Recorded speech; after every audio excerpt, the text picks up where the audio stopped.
Praise the lord. प्रभू येशू ख्रिस्ताच्या पवित्र आणि महिमित नावामध्ये पुन्हा एक वार सर्व प्रिय मराठी बंधू भगिनींना प्रेमाचा सलाम. मागील भागामध्ये आपण 13वा अध्याय याचा थोडक्यात अभ्यास केला आणि सैतानाचे त्रैक्य हा त्याचा मुख्य विषय आहे. आता 14वा अध्याय आपण सुरू करणार आहोत. त्या अगोदर छोटी प्रार्थना करूया. दयाळू प्रेमळ पवित्र पित्या, धन्यवाद करतो, स्तुती करतो. प्रभू, तू आमचं सहाय्य करीत आहे. प्रभूजी, आम्ही तर अयोग्य अपात्र असे तुझे दास आहोत, अनप्रॉफिटेबल सर्व्हंट्स आहोत. केवळ तुझा अनुग्रह आहे म्हणून आत्तापर्यंत आमचं सहाय्य केलं. धन्यवाद करतो, स्तुती करतो. प्रभू, सर्व तुझ्या लोकांना तू तयार करावे. येणाऱ्या दिवसामध्ये तुझ्या आगमनाच्या अगोदर आम्ही तयार व्हावे. तुझे वचन आमच्यासाठी धन्यता देणारे असावे म्हणून आमचं सहाय्य कर.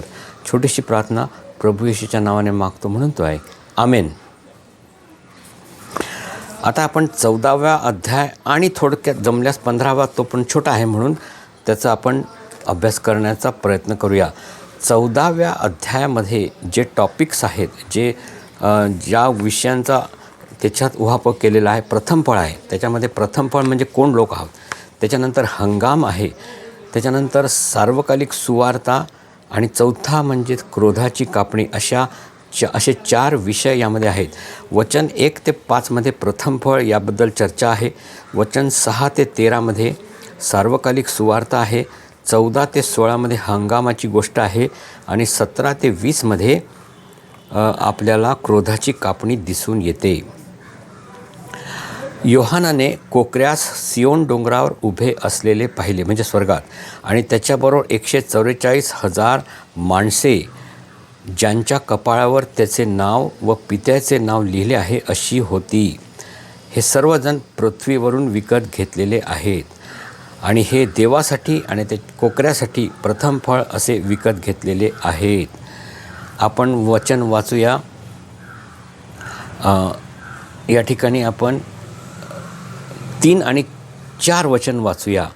आणि ते राजासनासमोर आणि 4 प्राणी आणि वडील यांच्यासमोर नवे गीत गात होते. आणि ते गीत जे 144,000 पृथ्वीतून विकत घेतलेले होते त्यांच्याखेरीज कोणाला शिकता येत नव्हते. जे स्त्रीसंघाने विटाळले गेले नाहीत ते हे आहेत, कारण ते शुद्ध आहेत. आणि कोकरा कोठे जातो तेथे त्याच्या मागे जाणारे हे आहेत. हे देवासाठी आणि कोकऱ्यासाठी प्रथम फळ असे माणसातून विकत घेतलेले आहेत आणि त्यांच्या तोंडात लबाडी सापडली नाही. ते निष्कलंक आहेत. तर प्रियांनो, प्रथम फळ कोण आहे ही या ठिकाणी गोष्ट आपल्याला प्रगट केलेली दिसते. अगोदर पुन्हा एक वार आपण थोडी बघूया मागे जाऊन की 7 अध्यायामध्ये देखील 144,000 आहेत. प्रत्येक इस्रायलाच्या प्रत्येक वंशातून 12,000, याप्रमाणे 12 वंशातून एकूण 144,000 जण आहेत. आणि हे फक्त इस्रायलातून म्हणजे मंडळीतून नव्हे, परंतु इस्रायल प्रभूच्या लोकांमधून निवडलेले आहेत आणि ते वेगळे आहेत. आणि या ठिकाणी आता 14 अध्यायामध्ये आपण जे पाहत आहोत हे वेगळे आहेत. आणि हे जे आहे 14व्या अध्यायात जे दिसतात 144,000 ते मंडळीतून घेतलेले आहेत. आता प्रथम फळ हा शब्द का वापरला गेला आहे? गहू पिकल्यानंतर शेतकरी ते शेतात ठेवत नाहीत. सूर्यप्रकाशाद्वारे गहू पिकून कडक व कोरडा झाल्यानंतर तेवढ्या पेंढ्या कापून प्रथम फळ म्हणून कोठारात आणला जातो. सर्व गहू एकाच वेळेला तयार होत नाही. काही ओंब्या लवकर तर काही उशिरा तयार होतात. यावरून अजून एक गोष्ट दिसून येते की सर्व मंडळी एकाच वेळेला उचलली जात नाही. आता 14व्या अध्यायाच्या 4 वचनाचं पुन्हा आपण वाचूया. जे स्त्रीसंघाने विटाळले गेले नाहीत ते हे आहेत, कारण ते शुद्ध आहेत. कोकरा जेथे कोठे जातो तेथे त्याच्या मागे जाणारे ते आहेत. ते देवासाठी आणि कोकऱ्यासाठी प्रथम फळ असे माणसातून विकत घेतलेले आहेत. यावरून प्रथम फळ कोण आहेत ते स्पष्ट दिसते. या ठिकाणी शुद्धतेची गोष्ट केली गेली नसून कौमार्याची म्हणजे व्हर्जिनिटीची स्थिती प्रगट केली आहे. प्रियांनो, विवाह हा प्रभूने नेमलेला आहे आणि जे विवाहित होतात ते अशुद्ध होत नाही. विवाह मनुष्याला अशुद्ध करत नाही. विवाहित लोक देखील शुद्ध जीवन जगतात. परंतु या ठिकाणी शुद्धतेची गोष्ट केलेली नसून कोणती गोष्ट बोलली गेली आहे? व्हर्जिनिटी म्हणजे कौमार्य. म्हणजे ज्यांनी विवाह केला नाही, ज्या पुरुषांनी विवाह केला नाही, त्याचप्रमाणे ज्या स्त्रिया किंवा बहिणींनी विवाह केला नाही तर प्रभूसाठी आपलं जीवन ज्यांनी समर्पित केलं, अशा लोकांबद्दल ही गोष्ट बोललेली आहे. आणि असे लोक प्रभूच्या दृष्टीने प्रथम फळ म्हणजे सर्वाधिक ज्यांचा सन्मान केला जात आहे प्रभूच्या लोकांमधून, असे हे लोक प्रथम फळ असे दिसून येतात. मत्तय 19:12 लिहिले आहे, आणि आकाशाच्या राज्यासाठी ज्यांनी आपणास नपुंसक केले असे नपुंसक आहेत. जो हे घेऊ शकतो तो घेऊ. तर प्रियानो, असे लोक थोडक्यात असू शकतात. आणि पुन्हा एक वार ही गोष्ट केवळ पुरुषांना लागू होते असे नाही. अनेक स्त्रिया बहिणी प्रभूसाठी असे जीवन जगतात. आणि पुढे त्यांच्याबद्दल लिहिले आहे, त्यांच्या तोंडातून लबाडी सापडली नाही, ते निष्कलंक आहेत. तर मात्र गणना अर्थात 144,000 ही कदाचित समजा पुरुषांचीच गणना असेल तर स्त्रियांची वेगळी गणना असेल. आणि त्यामुळे ही संख्या 144,000च्या वरती देखील जरूर असू शकते. आणि एक सुंदर गोष्ट त्यांच्याबद्दल काय म्हटलेली आहे 14 अध्यायाच्या 3ऱ्या वचनामध्ये, आणि ते राजासनासमोर आणि 4 प्राणी आणि वडील यांच्यासमोर नवे गीत गात होते, आणि हे गीत त्यांच्याखेरीज इतरास शिकता येत नव्हते. यावरून त्यांचा सन्मान खूप मोठा आहे. ते जे गीत गातात ते इतरांना गाता येणार नाही असे दिसून येते. आणि आपण 7व्या अध्यायाच्या 9 ते 14 वचनामध्ये ऑलरेडी पाहिले आहे की आकाशातमध्ये अनेक अशा प्रकारे प्रभूचे लोक दिसून हजारो, आणि ज्यांची संख्या मोजता येणार नाही असे, म्हणजे रॅप्चर केले गेलेले, म्हणजे मंडळी उचलली गेलेली असे अनेक लोक दिसतात. परंतु कदाचित हे 144,000 जे प्रथम फळ आहेत ते कदाचित अगोदरच घेतले गेलेले असतील. त्यानंतर 6 आणि 7 वचन आपण वाचूया. नंतर मी दुसरा एक देवदूत अंतराळाच्या मध्यभागी उडत असलेला पाहिला. पृथ्वीवरील राहणाऱ्यांना म्हणजे प्रत्येक राष्ट्र व वंश व भाषा व लोक यांना सांगायला सर्व कालचे शुभवर्तमान त्याच्यापाशी होते. तो मोठ्याने म्हणाला, देवाला भ्या आणि त्याचे गौरव करा, कारण त्याची न्याय करण्याची घटका आली आहे. आणि ज्याने आकाश व पृथ्वी व समुद्र व पाण्याचे झरे निर्माण केले त्याला नमन करा. तर ही सुवार्ता या ठिकाणी देवदूताद्वारे सांगितली जात आहे. एकूण 3 देवदूत आहेत आणि त्यांच्याद्वारे ही सुवार्ता पृथ्वीवरील राहणाऱ्या लोकांसाठी दिली जात आहे. परंतु ही सुवार्ता आपल्याला असे दिसते आहे की ही सुवार्ता ख्रिस्ताद्वारे तारणाची नसून लोकांनी केवळ निर्माणकर्त्याला नमन करावे यासाठी आहे. अर्थात अन्यथा मोठा न्याय होईल. ही सुवार्ता पृथ्वीवरील राहणाऱ्यासाठी आहे आणि या सुवार्तेमुळे लोकांचे तारण होईल किंवा नाही हे आपण आत्ता सांगू शकत नाही.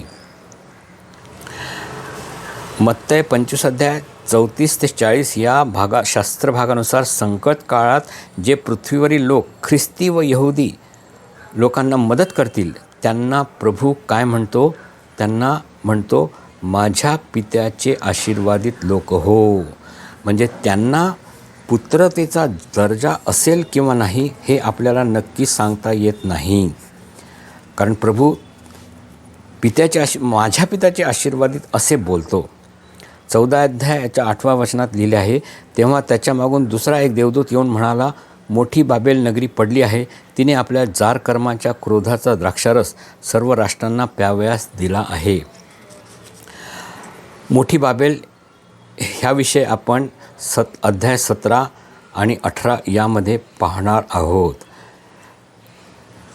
तिसरा देवदूत आणि त्यानंतर तिसरा देवदूत जाहीर करतो की जे कोणी श्वापदाला व मूर्तीला नमन करतील ते अग्नी व गंधकाच्या पिडेने सदा सर्व काळ पिडले जातील.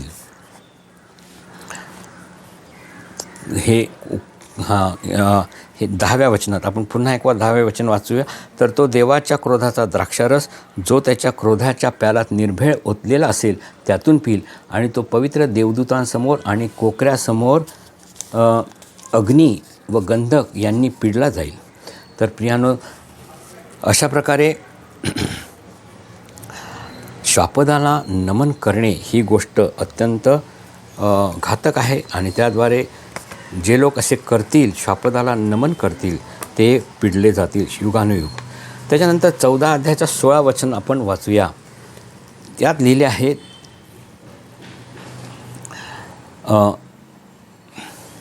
14 अध्यायाचे 14 वचन पहिले.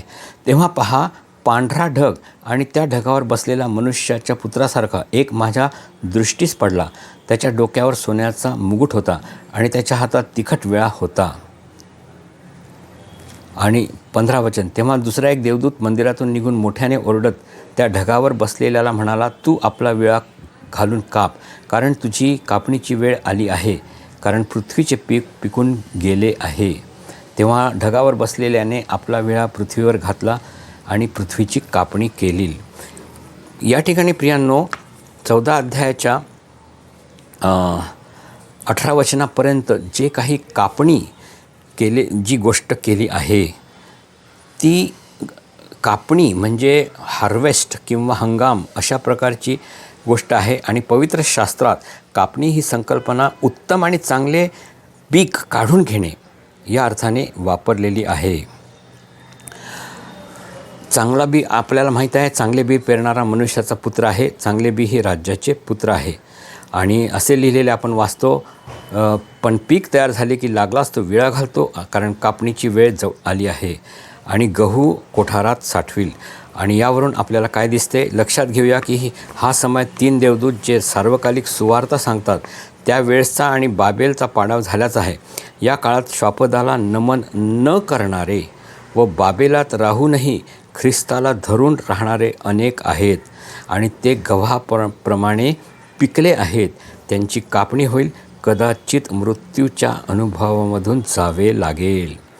यावरून प्रियांनो ही गोष्ट पुन्हा एक वार समजते की जे ख्रिस्ती लोक खाली राहिलेले असतील, जे नंतर पश्चाताप करतील आणि प्रभूला हाक मारतील, आणि जरी त्यांना मोठ्या संकटात, आणि या ठिकाणी तिखट वेळा म्हटलेलं, तिखट वेळा वापरून कापणी केली जाईल, म्हणजे कदाचित मृत्यूच्या अनुभवातून त्यांना जावे लागेल.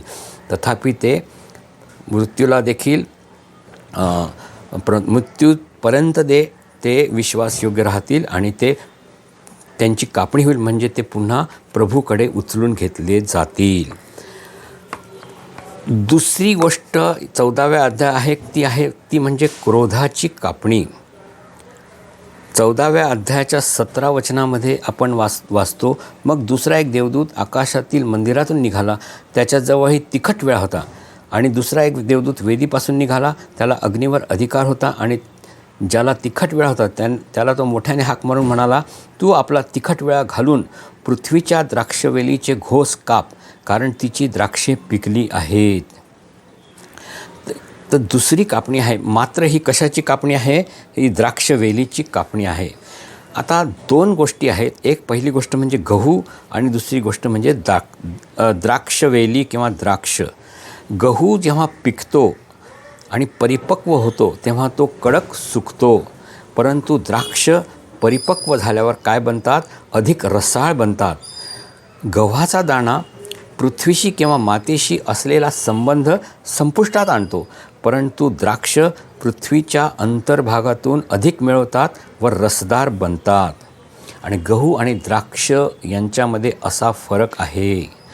विश्वासी लोक ते आहेत की जे त्यांचा जीव पृथ्वीशी जडलेला राहत नाही. तथापि अविश्वासी लोक ते आहेत की जे पृथ्वीशी अधिक जडून राहतात. अविश्वासी लोक जे प्रभूला विरोध करतात त्यांना पृथ्वी आणि पृथ्वीवरील गोष्टी यांच्याशी अत्याधिक प्रीती निर्माण होते. जीवनाचा आनंद ते अधिक उपभोगू इच्छितात.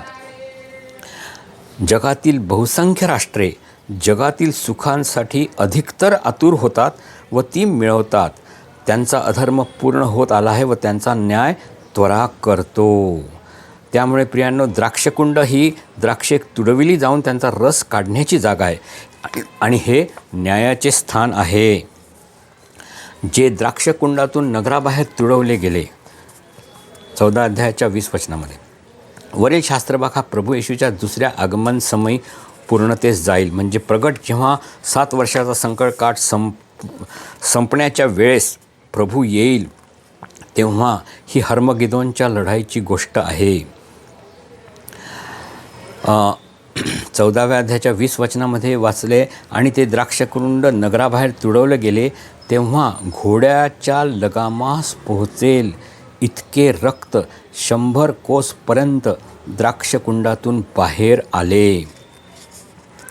100 कोस म्हणजे जवळजवळ 1600 फर्लांग आहे आणि ही हर्मगिदोनच्या लढाईची गोष्ट आहे. यशायाच्या 63 अध्याय आणि 1 वचनामध्ये लिहिले आहे, जो अदोमातून येत आहे. अदोम म्हणजे बसरा. या ठिकाणी बसरा ते हर्मगिदोन हे अंतर जवळजवळ 1600 फर्लांग म्हणजे 200 मैलाचे आहे. आणि वरील रक्तपाताविषयीची भविष्यवाणी यशायाच्या 34 अध्याय 1 ते 8 मध्ये दिलेले कृपा करून आपण वाचावी. क्रोधाची कापणी व मोठा रक्तपात झाल्यानंतर देवाचे राज्य सुरू होईल. म्हणजे प्रियांनो, पहिली कापणी ही गव्हाची कापणी आहे. त्यामध्ये प्रभूचे लोक जे संकट काळामध्ये प्रभूला हाक मारतील, प्रभू पश्चाताप करतील आणि जरी त्यांना मरावं लागलं तरी प्रभूशी एकनिष्ठ राहतील, ते लोक, त्या लोकांचे जणू ते त्यांचा हंगाम म्हणजे त्यांच्या गव्हाची कापणी होईल आणि ते प्रभूच्या जवळ घेतले जातील. तथापि द्राक्षारस म्हणजे जे विरोध करतात, प्रभूला विरोध, त्यांची कापणी होईल आणि त्यांची तुडवणी केली जाईल. या आपल्याला ह्या ठिकाणी स्पष्ट समजते की आता 14च्या 20 वचनामध्ये आपण वाचले, घोड्याच्या लगामास पोहोचेल इतके रक्त. द्राक्षातून जे बाहेर येते ते द्राक्षारस असतो, परंतु या ठिकाणी आपण वाचतो रक्त. यावरून हर्मगिदोनच्या लढाईच्या वेळेस पुष्कळ मोठा रक्तपात होईल. हर्मगिदोनची लढाई म्हणजे इस्रायलाचा पूर्ण नाश होण्याच्या अगदी थोडा काळ अगोदर प्रभू येशूच्या दृश्य आगमनावेळी होईल आणि प्रभू त्यांचा नाश करून त्याचे 1000 वर्षाचे राज्य स्थापन करील. आपण 15वा अध्याय पण थोडक्यात आपण बघूया, कारण अतिशय छोटा भाग या ठिकाणी आहे. 14व्या अध्याय पूर्ण केला. 15व्या अध्यायामध्ये विजयाचे गीत आणि साक्षीच्या मंडपाचे मंदिर आपल्याला दिसून येते. 15 अध्याय याचा पहिले आणि दुसरे वचन वाचूया. नंतर मी दुसरा मोठा आश्चर्यकारक चमत्कार आकाशात पाहिला. मला 7 देवदूत दिसले. त्यांच्यापाशी 7 पिढ्या होत्या. त्या शेवटच्या पिढ्या होत्या, कारण त्यांनी देवाचा क्रोध समाप्त केला. आणि अग्नीने मिसळलेल्या काचेच्या समुद्रासारखे काहीतरी मी पाहिले. आणि जे श्वापदावर आणि त्याच्या मूर्तीवर आणि त्याच्या नावाच्या संख्येवर जय मिळवतात ते देवाचे विणे घेऊन त्या काचेच्या समुद्रावर उभे राहिले होते. पहिली गोष्ट म्हणजे 7 देवदूत योहानाने पाहिले की ज्यांच्याजवळ 7 वाट्या आहेत. आपण पूर्वीच पाहिले की 7 वाट्यांचा न्याय अद्याप बाकी आहे आणि तो प्रकटीकरण 16 अध्यायामध्ये सुरू होतो. त्या अगोदर आता 15व्या अध्यायामध्ये आपण पाहतो की जे लोक संकट काळात विजयी होतात त्या लोकांना प्रभू एक मोठा सन्मान देत आहे आणि ते काचेच्या समुद्रावर उभे राहतात. काचेचा समुद्रावर म्हणजे ज्याच्या आत अग्नी आहे त्यावर उभे आहेत. जणू काही ते अग्नीवर जयवंत झाले. अग्नी म्हणजे जो देवाच्या न्यायाची आणि दुसऱ्या मृत्यूचे प्रतीक आहे, त्यांच्यावर कोणताही परिणाम करू शकला नाही. ते मोशेचे आणि कोकऱ्याचे गीत गातात. 3ऱ्या वचनामध्ये आपण पाहिले, ते देवाचा दास मोशे आणि याचे गीत आणि कोकऱ्याचे गीत गातात. ते म्हणतात, प्रभू सर्वसत्ताधारी देवा, तुझी कामे मोठी आणि आश्चर्यकारक आहेत. हे राष्ट्रांच्या राजा, तुझे मार्ग न्यायी आणि खरे आहेत. जसे प्रथम फळांबद्दल आपण पाहिले, तसेच हे आता संकट काळामधून जयवंत झालेल्या ख्रिस्ती लोकांबद्दल या ठिकाणी आपण पाहतो. ते काय गाणे म्हणतात? ते देवाची कृत्ये व त्याचे मार्ग याविषयी गातात. आपण 103 स्तोत्रामध्ये वाचतो की त्याने मोशेला आपले मार्ग व इस्रायलाच्या संतानास आपली कृत्ये कळवली. या ठिकाणी 2 गोष्टी प्रियांनो बघा, मार्ग आणि कामे किंवा कृत्ये. पूर्वीच्या काळी इस्रायल लोकांना देवाचा मार्ग समजत नसे.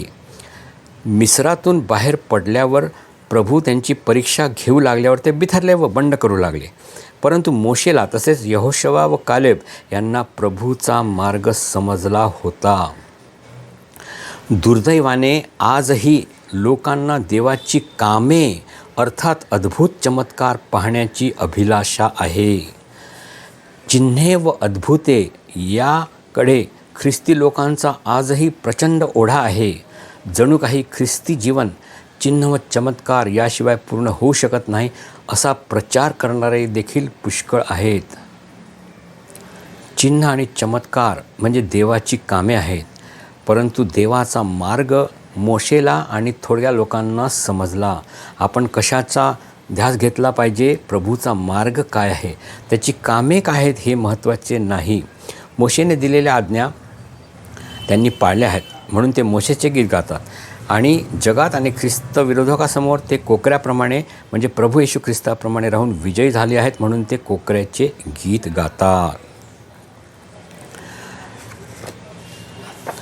पुढे 15 अध्यायाच्या 6 ते 15 अध्याय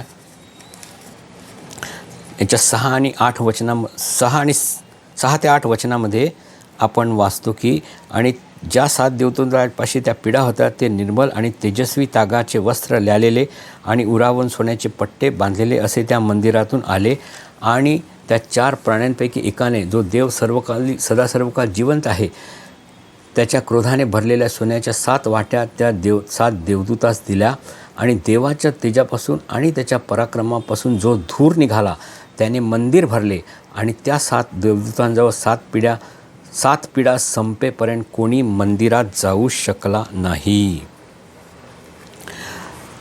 प्रकटीकरणाच्या 21 अध्यायामध्ये आणि याच्या 22 वचनामध्ये लिहिले आहे आणि त्यात मी मंदिर पाहिले नाही, कारण प्रभू सर्व सत्ताधारी देव आणि कोकरा हेच त्याचे मंदिर आहेत. तर प्रियांनो, आपण 6 ते 8 वचनामध्ये असे वाचले की 7 वाट्या 7 देवदूतांजवळ देण्यात येतात, तरी देवाच्या गौरवाच्या पराक्रमापासून जो धूर निघतो त्याने मंदिर भरून जाते व 7 पिढा संपेपर्यंत मंदिरात कोणी जाऊ शकत नाही. थोडक्यामध्ये मंदिरात कोणी जाऊ शकत नाही म्हणजे कोणी प्रार्थना करू शकत नाही. 7 वाट्यांचा जो न्याय आहे तो आता अनिवार्य आहे, तो कोणी थांबवू शकत नाही आणि बहुतेक करून या 7 वाट्यांच्या न्यायामध्ये कोणी पश्चाताप करीत नाही. पश्चाताप करण्याचा समय आता संपलेला आहे. आणि दुसरी गोष्ट प्रगट होते की सनातन काळ जेव्हा सुरू होईल तेव्हा कोकरा हाच मंदिर बनेल. आज मंदिर आहे आणि संकट काळाच्या 7 वर्षाच्या काळात देखील मंदिर इस्रायलमध्ये यरूशलेममध्ये असेल, परंतु शेवटी मंदिर स्वतः प्रभू येशू ख्रिस्त आहे, तोच कोकरा आहे आणि तोच सर्व सत्ताधारी देव आहे आणि हेच मंदिर असणार. तर अशा प्रकारे 15व्या अध्यायाचा अभ्यास पण आपण पूर्ण केला आहे आणि आम्हाला प्रभूने सहाय्य केलं. धन्यवाद करू, प्रार्थना करू छोटी. दयाळू प्रभू, आम्ही स्तुती करतो, धन्यवाद करतो, आमचं सहाय्य केलं दयाळू पित्या. आणि प्रभू, ज्या गोष्टी ज्या थोड्या फार आम्हाला समजत आहेत त्याद्वारे आम्हाला पुष्कळ लाभ व्हावा, आम्ही प्रभूच्या आगमनासाठी तयार केले जावे, हीच आमची प्रार्थना आहे. सर्व बंधू भगिनी ज्यांनी हे ऐकणार आहेत त्यांचं तू सहाय्य कर. छोटीशी प्रार्थना, प्रभू येशू आमचा तारणारा, याच्याद्वारे मागतो म्हणून तो ऐक. आमेन. Praise the Lord.